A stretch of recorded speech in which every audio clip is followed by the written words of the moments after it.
Bien, a partir de este momento vamos a hacer la segunda entrega del libro Que nadie os engañe, del pastor Abel Rosario. Es una lectura sin comentario de este segundo momento que va comprendido desde los puntos número 7 hasta el término del libro en el punto número 10. Comenzamos con una breve alabanza con este corito cristiano que dice así: con Cristo, junto a las flores, he notado que mi vida es de colores.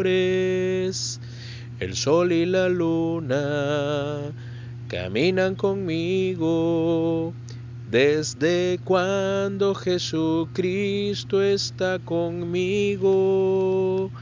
Voy corriendo por los valles, voy saltando en los trigales, siempre unido de la mano, voy cantando esta canción. Voy corriendo por los valles, voy saltando en los trigales, siempre unidos de la mano. Cristo y yo, Cristo y yo. Oremos. Señor y Dios, en esta hora invocamos tu presencia, Señor, pidiéndote perdón por mis pecados, dándote gracias, Señor, por todas tus bendiciones, y te pedimos, Señor, la unción de tu Espíritu Santo para que nos dirija a toda verdad. Conduce, Señor, esta lectura del libro que vamos a hacer bajo, Señor, la luz de tus sagradas escrituras, Señor. Sea usted nuestro maestro, sea usted nuestro instructor. Instrúyanos en su verdad, Señor, porque su santa palabra es la verdad. Guárdenos del mal y quédese con nosotros, se lo pedimos en el nombre de Jesús. Amén. Dice así la segunda entrega del libro Que nadie os engañe, lectura sin comentario. Punto número 7, la disciplina en la iglesia.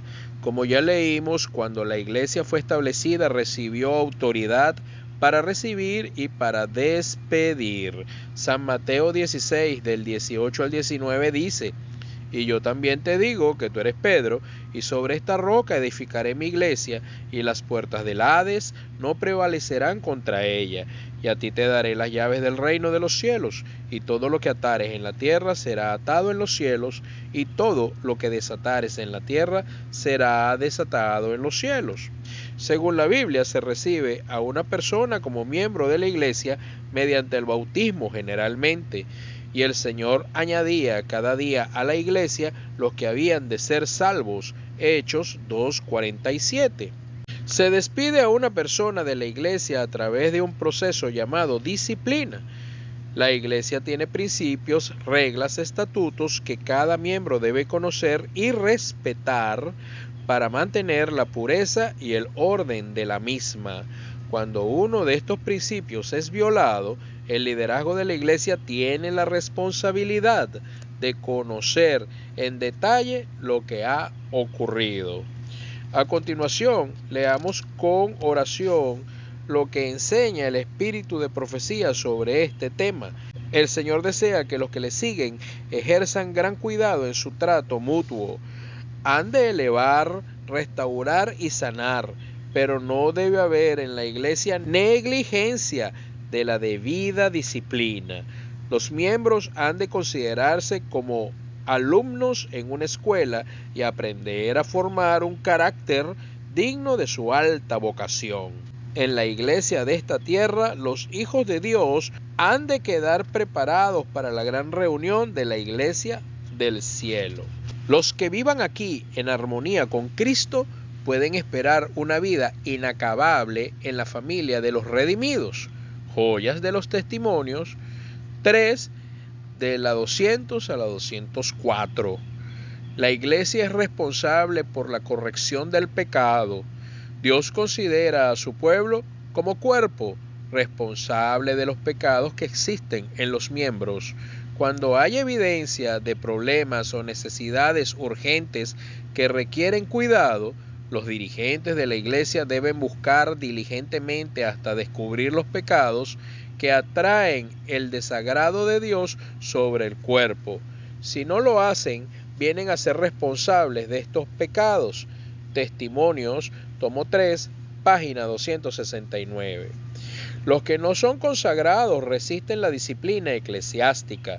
Los que en el temor de Dios trabajan para librar a la iglesia de obstáculos y corregir graves males, con el fin de que el pueblo de Dios vea la necesidad de aborrecer el pecado y pueda prosperar en la pureza, y para que el nombre de Dios sea glorificado, tendrán siempre que enfrentar resistencias de parte de los que no son consagrados. Testimonio, tomo 3, páginas 270-271. Las reglas y los reglamentos son necesarios. Hermanos, nunca permitan que las ideas de alguna persona perturben vuestra fe con respecto al orden y la armonía que debiera existir en la iglesia.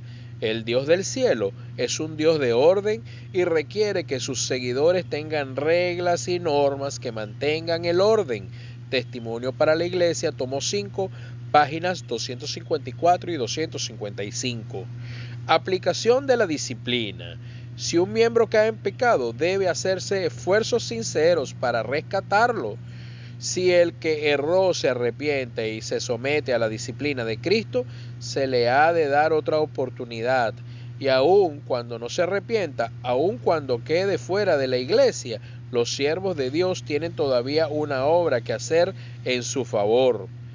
Han de procurar fervientemente que se arrepienta, y por grave que haya sido su ofensa, si él cede a las súplicas del Espíritu Santo y confesando y abandonando su pecado, da inicio de arrepentimiento, se le debe perdonar y darle de nuevo la bienvenida al redil.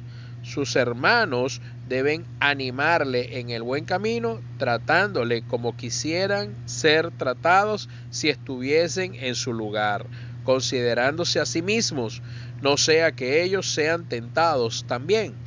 Joyas de los Testimonios, tomo 3, página 202-203. La verdad y la pureza requieren que hagamos una obra más cabal para limpiar de acanes el campamento. No toleren el pecado en un hermano los que tienen cargo de responsabilidad. Muéstrenle que debe dejar sus pecados o ser separado de la iglesia. Joyas de los Testimonios, tomo 2, página 38. Cuando se trate de pecados graves, deben tomarse medidas disciplinarias. Esto puede hacerse en dos maneras: por un voto de censura o por un voto para excluirlo de la feligresía de la iglesia. Puede haber casos en los que la iglesia considere que la ofensa no es de suficiente gravedad como para justificar la extrema medida de excluir de la feligresía de la iglesia al miembro ofensor, pero que es lo suficientemente seria como para merecer una expresión de desaprobación. Tal desaprobación puede expresarse por un voto de censura. La censura tiene dos propósitos: permitirle a la iglesia expresar desaprobación por una ofensa dolorosa que trajo deshonra a la causa de Dios, y hacerle sentir al ofensor la necesidad de corregir su vida y reformar su conducta, y proporcionarle un periodo de gracia y prueba durante el cual pueda corregir su vida y reformar su conducta. Manual de Iglesia, 2025, página 196. Razones por las cuales los miembros serán disciplinados: la negación de la fe en los principios fundamentales del Evangelio y doctrinas, la violación de la ley de Dios como adoración de ídolos, homicidio, robo, etc., la violación del séptimo mandamiento de la ley de Dios con respecto al hogar, transgresiones, fornicación, incesto, promiscuidad, homosexualidad, etc., el uso de la violencia física, incluyendo la violencia familiar, el fraude o faltar voluntariamente a la verdad en los negocios, la conducta desordenada que traiga oprobio a la causa, la participación en una organización divisionista y desleal, la persistente negativa en cuanto a reconocer las autoridades de la iglesia, el uso, la elaboración y venta de bebidas alcohólicas, el uso o venta de tabaco en cualquiera de sus formas para consumo humano, el uso indebido o el tráfico de narcóticos y otras drogas. Manual de Iglesia, 2025, páginas 197-198.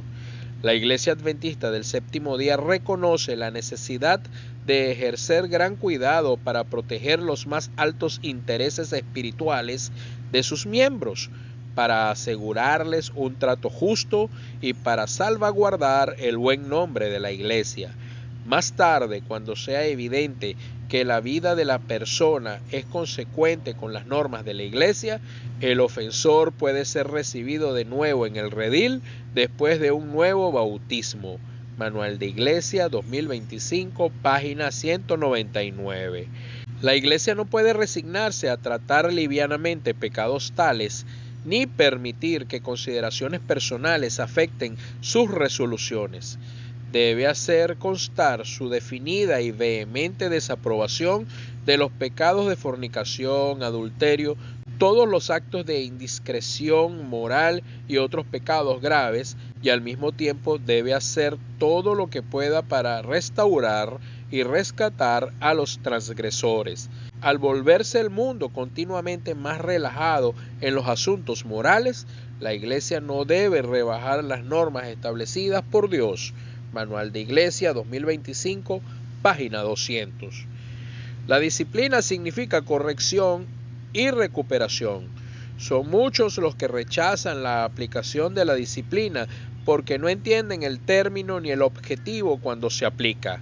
El apóstol Pablo declara en Hebreos 12, del 3 al 11, considerad a aquel que sufrió tal contradicción de pecadores contra sí mismo, para que vuestro ánimo no se canse hasta desmayar, porque aún no habéis resistido hasta la sangre combatiendo contra el pecado, y habéis ya olvidado la exhortación que como a hijos se os dirige, diciendo: Hijo mío, no menospreciéis la disciplina del Señor, ni desmayes cuando eres reprendido por Él, porque el Señor al que ama disciplina y azota a todo que recibe por hijo.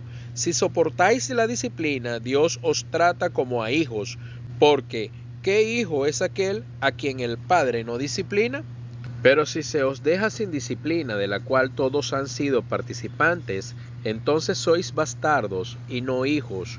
Por otra parte, tuvimos a nuestros padres terrenales que nos disciplinaban y los venerábamos. ¿Por qué no obedeceremos mucho mejor al Padre de los Espíritus y viviremos? Y aquellos ciertamente por pocos días nos disciplinaban como a ellos les parecía, pero para lo que nos es provechoso, para que participemos de su santidad. Es verdad que ninguna disciplina al presente parece ser causa de gozo, sino de tristeza, pero después da fruto apacible de justicia a los que en ella han sido ejercitados. La disciplina es una necesidad en el hogar, en la iglesia y en cualquier institución. Lee con oración 1 Corintios capítulo 5. Un poco de levadura leuda toda la masa. 1 Corintios 5:6. Un solo pecado guardado hace daño a toda la iglesia. Punto número 8. Un nuevo Pentecostés. Una vez terminado su ministerio terrenal, Jesús instruyó a sus discípulos que no debían salir de Jerusalén hasta que recibieran el poder de lo alto para cumplir con la misión. El doctor Lucas confirma: He aquí, yo enviaré la promesa de mi Padre sobre vosotros, pero quedaos vosotros en la ciudad de Jerusalén hasta que seáis investidos de poder desde lo alto. San Lucas capítulo 24 versículo 49. Los discípulos hicieron lo que Jesús les pidió. Todos se reunieron en el aposento alto menos Judas, el traidor. Eran 120 en total. Allí estuvieron por 40 días ocupados en el estudio de la palabra y la oración. Entonces arreglaron las diferencias que había entre ellos. Cuando llegó el día del Pentecostés, estaban todos unánimes juntos. Hechos capítulo 2 versículo 1. Una vez entronizado en el cielo, Jesús cumplió su promesa en ellos: recibiréis poder cuando haya venido sobre vosotros el Espíritu Santo, y me seréis testigos en toda Judea, en Samaria y hasta lo último de la tierra. Hechos 1:8. Solamente entonces estaban preparados para cumplir con la misión y la cumplieron fielmente. El evangelio fue esparcido y miles fueron bautizados. De la misma manera y con mayor fuerza va a ocurrir en los últimos días, es decir, el derramamiento del Espíritu Santo en cada sincero y fiel cristiano. Lamentablemente la iglesia no está preparada para esa eventualidad. La condición de ella hoy está presentada por Juan como la iglesia de Laodicea, una iglesia tibia, una mezcla de cristianismo y prácticas mundanas. Y escribe al ángel de la iglesia en Laodicea: He aquí el amén, el testigo fiel y verdadero, el principio de la creación de Dios dice esto: Yo conozco tus obras, que ni eres frío ni caliente. Ojalá fueses frío o caliente, pero por cuanto eres tibio y no frío ni caliente, te vomitaré de mi boca. Porque tú dices: Yo soy rico y me he enriquecido, y de ninguna cosa tengo necesidad, y no sabes que tú eres un desventurado, miserable, pobre, ciego y desnudo. Por tanto yo te aconsejo que de mí compres oro refinado en fuego para que seas rico, y vestiduras blancas para vestirte, y que no se descubra la vergüenza de tu desnudez. Y unge tus ojos con colirio para que veas. Yo reprendo y castigo a todos los que amo. Sé pues celoso y arrepiéntete.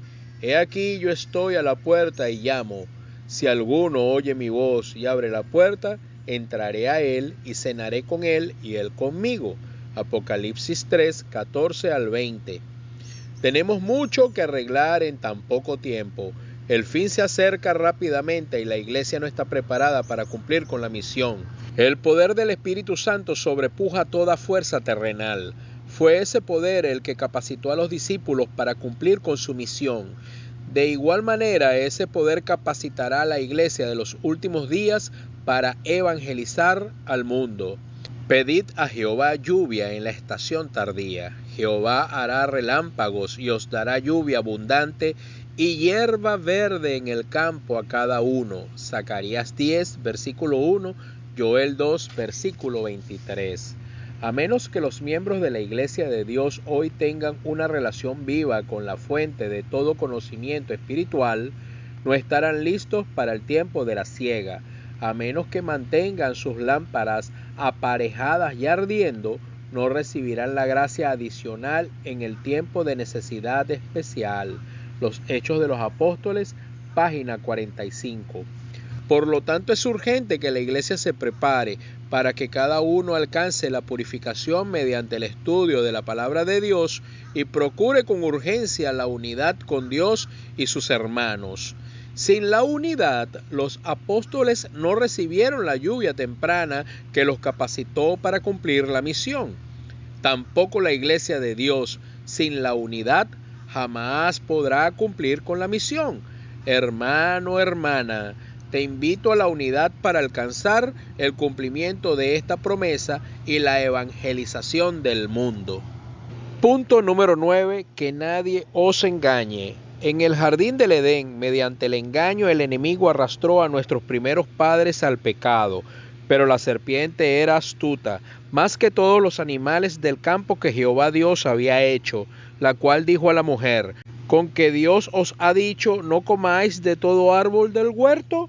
Y la mujer respondió a la serpiente: Del fruto de los árboles del huerto podemos comer, pero del fruto del árbol que está en medio del huerto, dijo Dios, no comeréis de él, ni lo tocaréis para que no muráis. Génesis 3, del 1 al 3. El Señor Jesús previno a sus discípulos acerca del engaño, diciendo: Mirad que nadie os engañe, porque vendrán muchos en mi nombre diciendo, yo soy el Cristo, y a muchos engañarán. San Mateo 24, versículos 4 y 5. Generalmente el engaño viene por ignorancia. La ignorancia es ausencia de conocimiento. El ignorante es víctima fácil del engaño.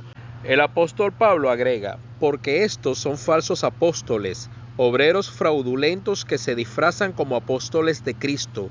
Y no es maravilla, porque el mismo Satanás se disfraza como ángel de luz. Así que no es extraño si también sus ministros se disfrazan como ministros de justicia, cuyo fin será conforme a sus obras. Segunda de Corintios, capítulo 11, versículos del 13 al 15. El profeta Isaías también nos advierte: los opresores de mi pueblo son muchachos y mujeres se enseñorearán de él. Pueblo mío, los que te guían te engañan y tuercen el curso de tus caminos. Isaías 3:12. Tan poderoso será el ataque de Satanás que aún los hijos de Dios podrían ser engañados. San Mateo 24:24. Querido lector, no todo lo que brilla es oro.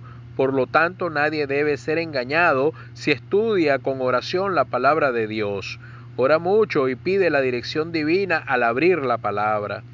Los bereanos no se conformaban con escuchar todo el conocimiento, filosofía y ciencia de Pablo cuando predicaba. Ellos escuchaban y consultaban las Escrituras para saber si lo que Pablo decía estaba aprobado por ella. Hechos capítulo 17, versículo 11.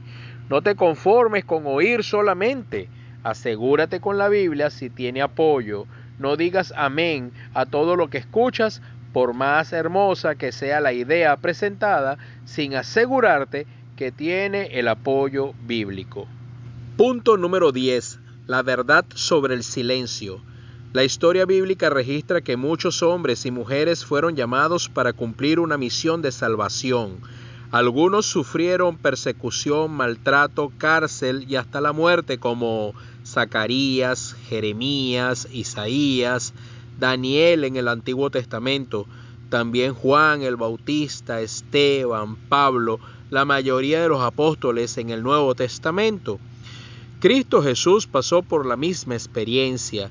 La lista se extiende hasta el tiempo de la Reforma Cristiana, cuando miles fueron llevados a la hoguera por el hecho de invitar a la gente a buscar la salvación en Cristo Jesús. Todavía hoy es costoso denunciar y llamar al pecado por el nombre que le corresponde. Ya no hay piedra, no hay cruz, no hay hoguera, no hay espada para quitar la vida, pero existen otras maneras de rechazar la reprensión del pecado.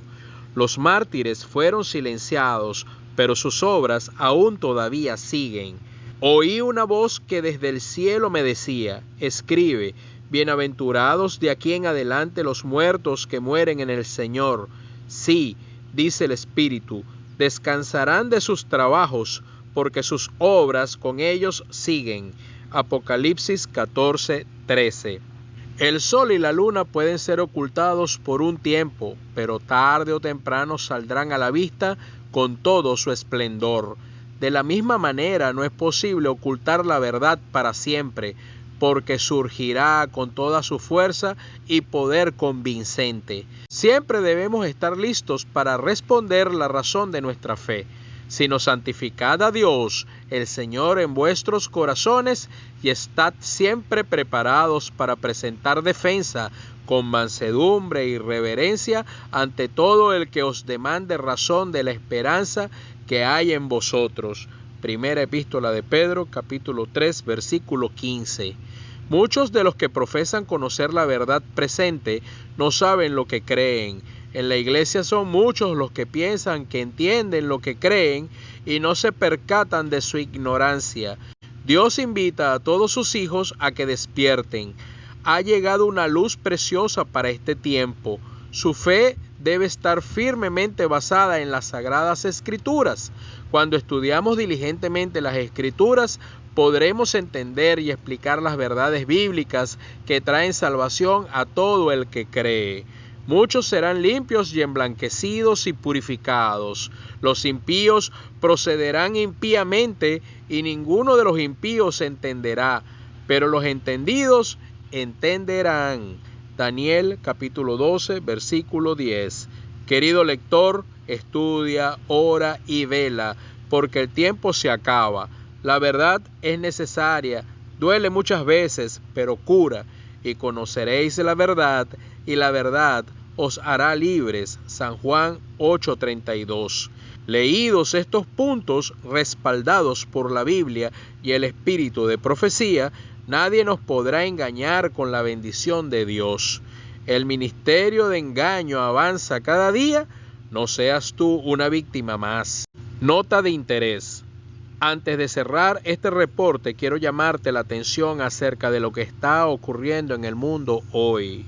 Estudia con cuidado y mucha oración lo que dice Apocalipsis 11:18. Y se airaron las naciones, y tu ira ha venido, y el tiempo de juzgar a los muertos y de dar el galardón a tus siervos los profetas, a los santos y a los que temen tu nombre, a los pequeños y a los grandes, y de destruir a los que destruyen la tierra. Amén. Gloria a ti, Señor. Pastor Abel Rosario.